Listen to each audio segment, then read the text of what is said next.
super excited. We're going to be doing a lip swatch video with the Bite Beauty Latte collection. It's like a lip gloss collection that they just came out with. I did receive these complimentary. It is not PR.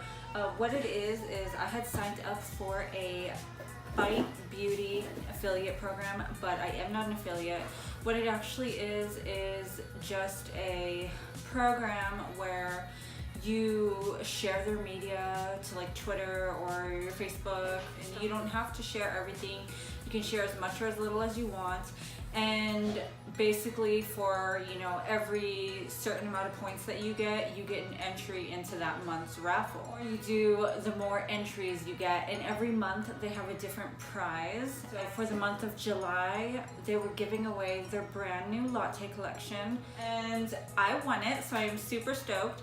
I'll go ahead and leave a link down below if you guys want to sign up. They sent me all 6 of the lip glosses from the new latte collection, and then they also sent me 6 coordinating lipsticks that were already pre-existing in their line that they deemed matching to their glosses. I'm just going to do all of the swatches separate so that you can see the glosses by themselves, and then you can see the lipsticks by themselves. This is my first lip swatch video, so if I suck, let me know down below, but still give me a thumbs up and don't forget to subscribe.